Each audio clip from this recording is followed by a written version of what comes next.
In 1972, something happened that would change American politics forever.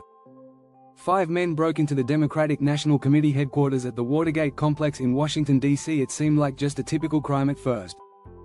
But in reality, this break-in led to the downfall of a sitting U.S. president.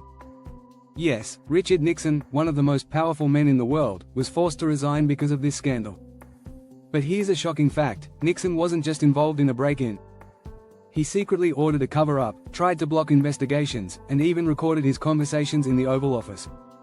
Those tapes became his undoing, and in the end, it wasn't the crime, but the cover-up, that took him down. In this video, we'll dive deep into the Watergate scandal, exploring the dirty tricks, the secret recordings, and the powerful figures who risked everything to expose the truth. Stick around, because you'll discover how one of the biggest political cover-ups in US history unfolded, and why Watergate is still a warning for politicians today. Ready to uncover the truth? Let's go! Chapter 1: The break-in that shook America. On June 17, 1972, 5 men broke into the Democratic National Committee, DNC, headquarters at the Watergate complex in Washington, D.C. At first, it seemed like a typical robbery, nothing out of the ordinary. But it would soon turn into one of the most infamous political scandals in history. The burglars were caught, but the initial crime seemed almost trivial. However, the bigger story was the connection between the break-in and members of President Richard Nixon's campaign team. The White House initially downplayed the incident, calling it a third-rate burglary. Little did they know, this was just the tip of the iceberg. The burglars were found with wiretapping equipment and documents, suggesting a larger plan. What began as a break-in at the DNC soon connected to the Nixon administration's efforts to spy on political rivals. Investigative journalists Bob Woodward and Carl Bernstein were among the first to dig deeper into the case. Woodward, in particular, had a unique advantage: a mysterious source known as Deep Throat was feeding him critical information. This source, later revealed to be Mark Felt, was instrumental in uncovering the full extent of the scandal. Many Americans initially didn't think much of the break-in. In fact, a Gallup poll from 1972 showed that most voters weren't concerned about the incident. But as the investigation picked up, the public began to realize the scale of what was unfolding. Watergate wasn't just about a burglary, it was about a cover-up that went all the way to the top. The stakes were raised when it was revealed that high-ranking officials in Nixon's campaign were involved in planning the break-in. It wasn't just a simple crime, it was part of a broader strategy to spy on political opponents. At the heart of the scandal was a strategy of dirty tricks to ensure Nixon's re-election in 1972. The break-in was just one piece of this larger puzzle. From phone tapping to spreading false rumors, Nixon's team had been using underhanded methods to gain an advantage. Nixon had a reputation for being a tough, no-nonsense politician.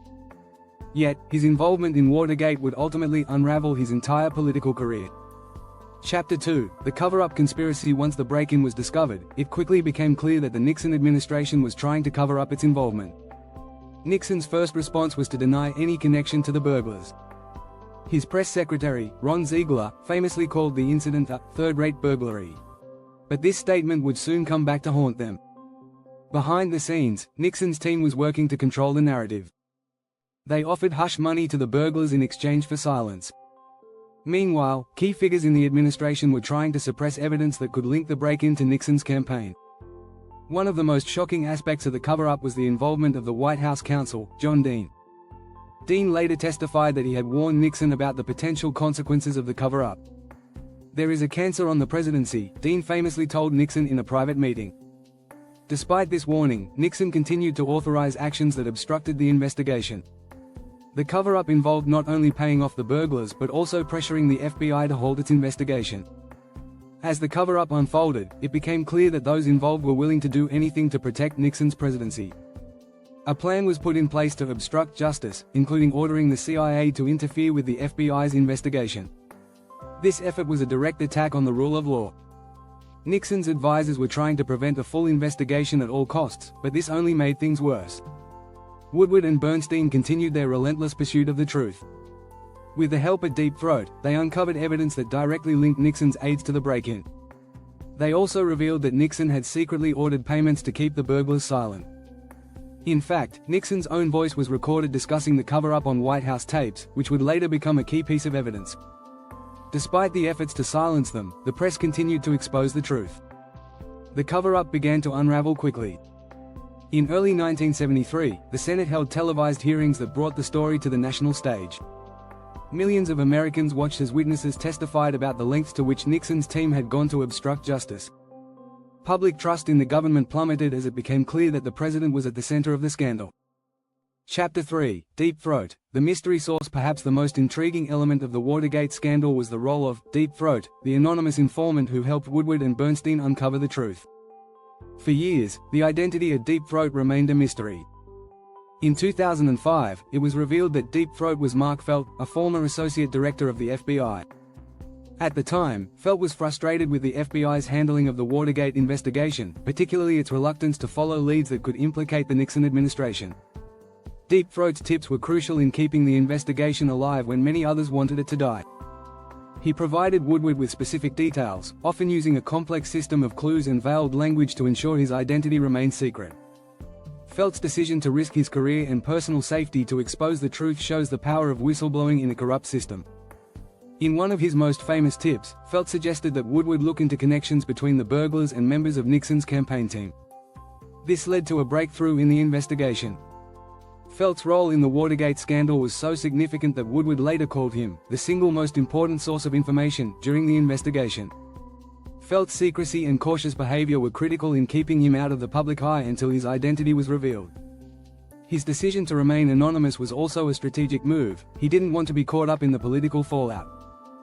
Felt's actions reflect the courage of those willing to stand up against the system, even when it means going against their own government. He was well aware that what he was doing could destroy his career, but he chose to do it anyway. This is what made Deep Throat such an iconic figure in American political history. His contributions were pivotal in not only exposing the Watergate scandal but also in establishing a precedent for investigative journalism in the years to come. The story of Deep Throat reminds us of the critical role that truth-tellers play in holding power accountable. It also serves as a reminder of the risks involved in speaking out against corruption. In the end, Deep Throat's decision to expose the truth ultimately helped bring down a president, proving that one person's courage can change the course of history. Don't forget to subscribe for more in-depth content on political history and scandals. You won't want to miss what's coming next. Chapter 4: The tapes that tipped the scale. One of the most critical elements in the Watergate scandal were the White House tapes, recordings that Nixon had made of his private conversations. These tapes would ultimately serve as the smoking gun that led to his downfall. It all started when Nixon began recording his discussions in the Oval Office. At the time, he thought it would help preserve a historical record of his presidency. But those tapes would become his undoing. The key turning point came when it was revealed that Nixon had been recording every conversation in the Oval Office, including discussions about Watergate. The discovery of these tapes was a game-changer. It was one thing to have circumstantial evidence, but these tapes were direct proof of Nixon's involvement in the cover-up. Investigators soon uncovered that Nixon had been caught on tape discussing how to stop the FBI from investigating the break-in. The tapes were initially thought to be a solid defense for Nixon, as they could potentially show his innocence. However, the more the tapes were analyzed, the worse it became for the president. One of the most damaging tapes was a 1972 recording in which Nixon could be heard discussing the need to use the CIA to prevent the FBI from investigating the break-in. This direct evidence of obstruction of justice was crucial in bringing the scandal to light. The tapes, however, weren't just damaging for Nixon, they also changed the way future political scandals would be handled. They set a new precedent for accountability and transparency. The revelations from the tapes led to a loss of public trust in government.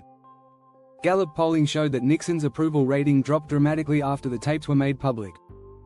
The release of the tapes was a significant event in American politics. It not only sealed Nixon's fate but also led to important reforms in the way presidential power is exercised. One of the most immediate consequences was the passage of the Presidential Records Act in 1978, which mandated that presidents could no longer make secret recordings. Nixon's tapes proved that even the most powerful figures in government are not above the law. But Nixon didn't go down quietly. He tried to block the release of the tapes, arguing that they were protected by executive privilege. However, the courts ruled against him, and in the end, the tapes confirmed the worst fears about Nixon's involvement in the cover-up. It was clear that the tapes were the final nail in the coffin for Nixon's presidency. Chapter 5: Resignation. The fall of a president. As the pressure mounted and the evidence against him grew, Nixon found himself in a position where resignation became his only option. By August 1974, the scandal had reached a boiling point. The Senate Watergate hearings were in full swing, and the American public had been riveted by the testimony. Millions of Americans watched the hearings live on TV, and many were shocked to learn the extent of Nixon's involvement in the cover-up. Nixon's approval ratings had plummeted. A Gallup poll in July 1974 showed that only 24% of Americans believed Nixon should stay in office. Faced with mounting pressure from Congress and his own party, Nixon decided to resign on August 8, 1974, in a televised address to the nation. In a historic moment, Nixon became the first U.S. president to resign from office. In his speech, Nixon famously said, "I have always tried to do what's best for the nation." However, his resignation speech also reflected the strategy of saving face. He wanted to leave with a semblance of dignity, despite the fact that he had just been caught in the biggest political scandal in U.S. history. Nixon's resignation wasn't just about his personal downfall, it was a moment of national reflection. Nixon's decision to step down was a strategic move. He knew that if he were to face impeachment, it could lead to an even more public and damaging process. There was a strong likelihood that the House of Representatives would vote to impeach him, and the Senate would follow with a conviction. By resigning, Nixon avoided the humiliation of a trial and gave his vice president, Gerald Ford, the opportunity to take over. But Ford's appointment as president would bring its own set of challenges. After Nixon's resignation, Ford immediately pardoned him for any crimes related to Watergate. This controversial move was meant to help the country move forward, but it sparked widespread criticism. Many believed that the pardon was a political maneuver designed to protect Nixon and ensure peace within the Republican Party. Ford's approval ratings dropped sharply after the pardon, and it remains one of the most debated decisions in American political history.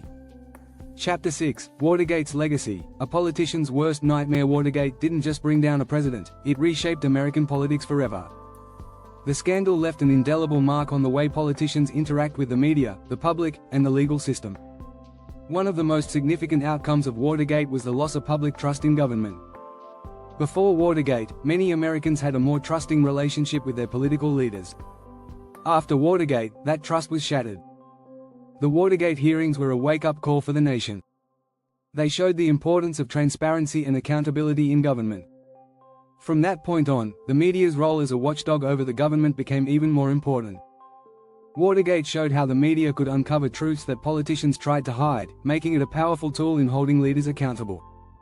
Watergate also left a lasting impact on the way Americans view political scandals. Today, political scandals are often compared to Watergate, with the term "gate" becoming synonymous with any major political scandal. Whether it's Bridgegate, Monica-gate, or others, the legacy of Watergate looms large in political discourse. Finally, Watergate changed the way presidents interact with their inner circles. Nixon's downfall was largely due to the actions of his closest advisors and his refusal to heed their warnings. Watergate highlighted the dangers of surrounding oneself with a loyal but corrupt inner circle. Presidents since Nixon have been more cautious about the people they trust, knowing that one wrong move can lead to disaster. Watergate is not just a historical event, it's a cautionary tale for anyone in power. The legacy of Watergate is a constant reminder that no one, no matter how powerful, is above the law. If you found this video interesting, make sure to subscribe for more deep dives into political history and scandals. You don't want to miss what we'll uncover next.